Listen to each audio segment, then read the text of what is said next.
Ang tatay ko po'y binaril. Ang tatay ko po'y nagsakripisyo ng buhay para sa bayan. Sabi nila, pinatakas ko daw si Bato. Na nagtutulog-tulugan yung mga politiko. Iniwan tayo sa ere. Papayag ba tayong pigilan si Caro Dante?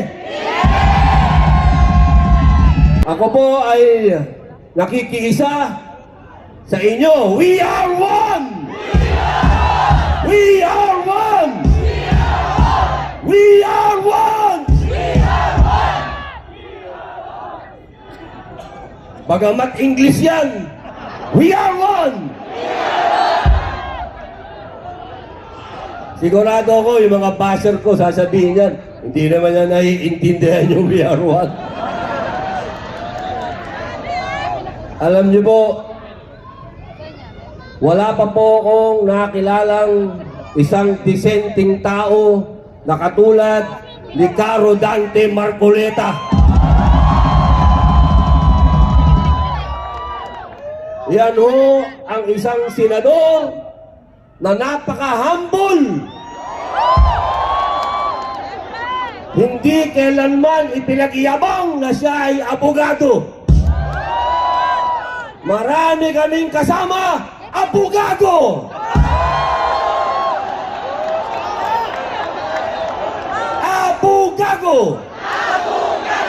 Abogado!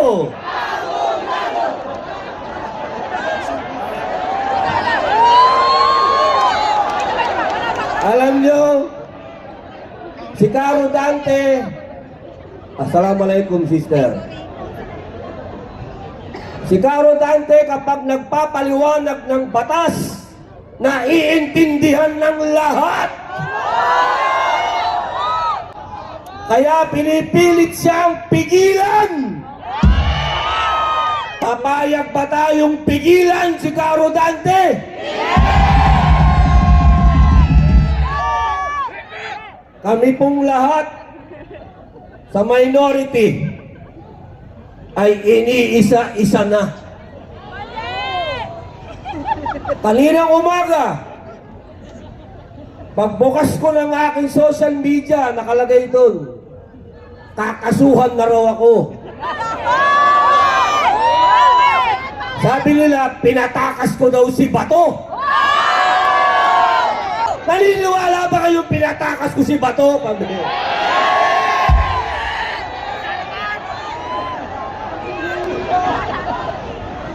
Paano? Pilipinas to, tapos ang warrant of arrest galing dayuhan? Pambihira. Akala ko ba malaya tayo?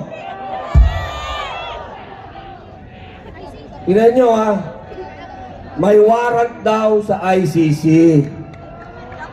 Sabi nila, pero yung Pangulo natin, iniimbita si Putin sa Pilipinas. Eh may warrant of arrest si Putin sa ICC. Ano, pwede na lang ikaso kay Presidente? Di ba ang gulo? Ang gulo nyo!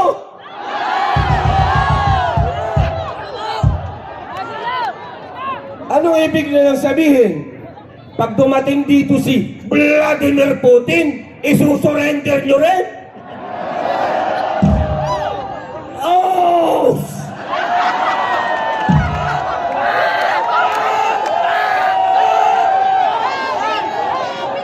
Pilipino lang ang kaya nyong isurrender!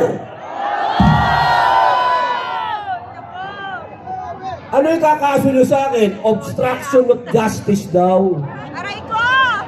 Napanood nyo ba yung CCTV?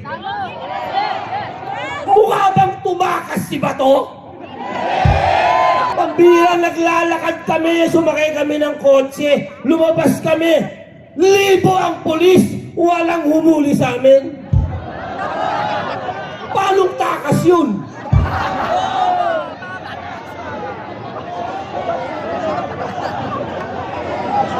Ang tawag doon, lokohan!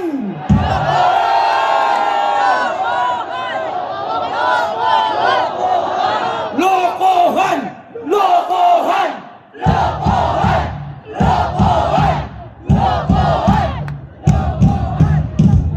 Alam nyo mga kapatid, nakakalungkot ang sitwasyon ng bayan natin.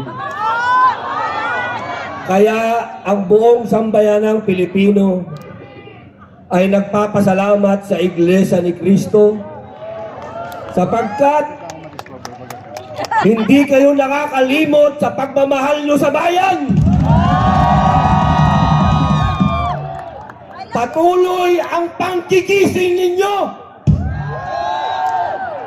Marami sa ating kababayan, hindi ko alam, sila'y gising. Sila naman ay hirap din. Hindi ko alam kung bakit hindi sila nagrereklamo. Nabigyan ba ng maleta?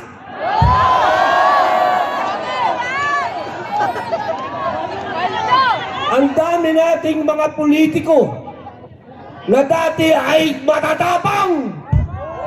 Matatapang sila. Pero nakakalimutan nila to. Nasaan na to? Nasaan? Ah!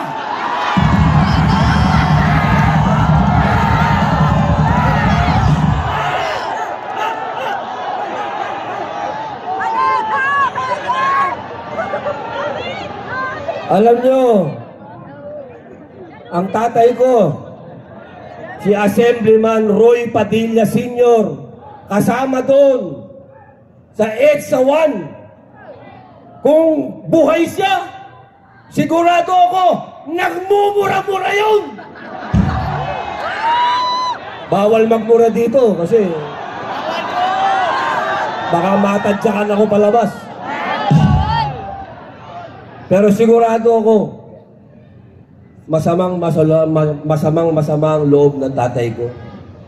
Dahil ibinigay niya ang buhay niya sa bayan. Ang tatay ko po'y pinaril.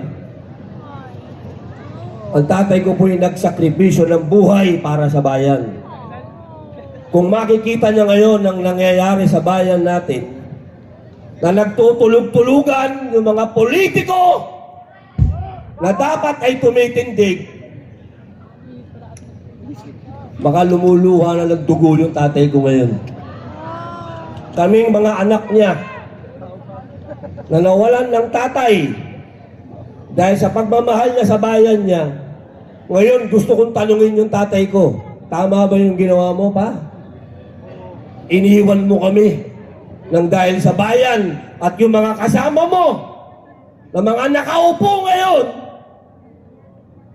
iniwan tayo sa ere. Napakasakit na nangyari sa atin, mga kababayan. Mabuti na lamang nandiyan kayo, INC.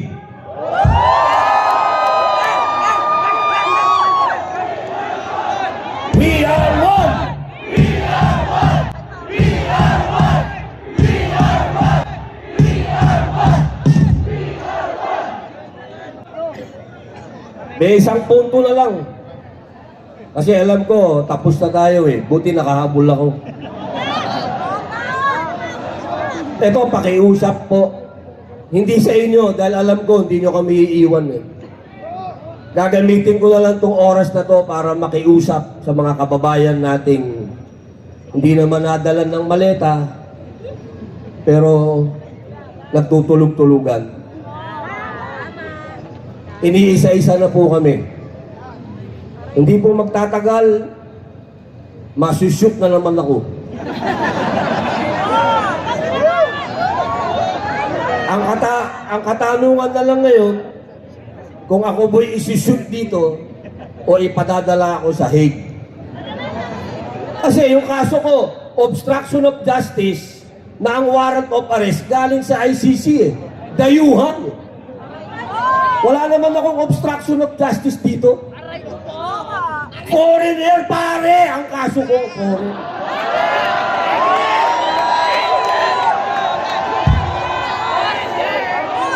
Isang malaking karangalan na rin. At least, di ba? Nandito tayo sa liwasang Bonifacio, gumanap akong Bonifacio, at ang kalabang ko, dayuhan!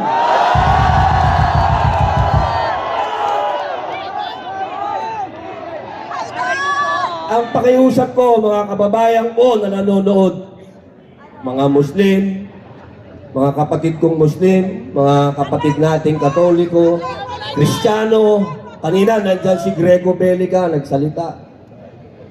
Ang pakiusap ko sa inyo, walang pupuntahan ang bayan natin kung ang mga katulad naming pinapahiwatig sa inyo kung ano ang katotohanan, ay hahayaan nyo kaming makulong.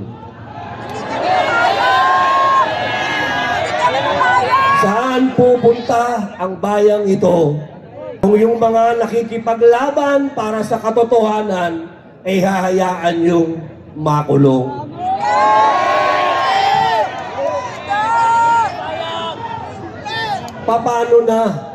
Paano na ang bayang ito? Paano na ang mga lugar na katulad nitong Liwasang Bonifacio? Kung yung kalayaan ay hahayaan nating tapak-tapakan at ibasura na lang para lang sa kanilang mga pansariling interes. Hindi nyo po pwedeng sabihin na hindi, okay lang ako, bahala na ako sa buhay ko. Hindi po pwedeng ganun. Dahil ako, ang sarap na ng buhay ko, ang ganda ng asawa ko, bata yung asawa ko.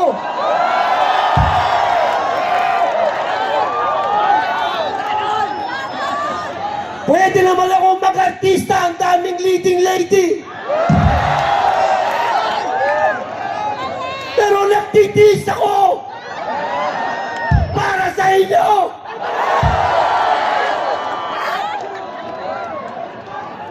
Kaya sana mga kababayan ko, huwag tayong maging makasarili.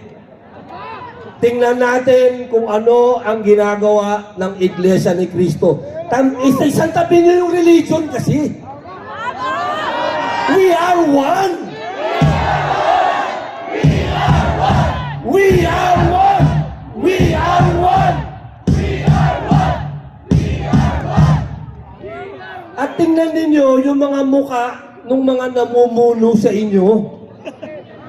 Yung mga namumuno sa inyo, ano ba yung kanilang motibo at interes? Kapag pansariling interes, iwan nyo yan! Ang laki na ho ng utang natin. Ang sabi nila, kanina nakikinig ako, ang sinasabi lang ng ating kapatid, buwis lang, buwis. Ang binabayad yung buwis, ang binabayad kong buwis. Totoo yun, napupunta sa wala. Pero mas nakakainsulto dahil yung inuutang natin na dapat mapunta sa pag-unlad natin, nauuwi rin sa wala. Ang bawat Pilipino, tandaan ninyo, may utang. Pati magiging apo ninyo, may utang. Papayag ba kayo na ganyan na lang ang buhay ninyo? Yung mga nagsasabing sila daw ay makabayan, huwag kayo magmumura, bawal yan. Makabayan daw sila. Pero bakit meron silang tinatawag na exit plan? Yan ang talungin ninyo sa bawat isa, mga mahal kong kababayang Pilipino. Ikaw, may exit plan ka ba? Bakit yung mga namumuno sa atin may exit plan?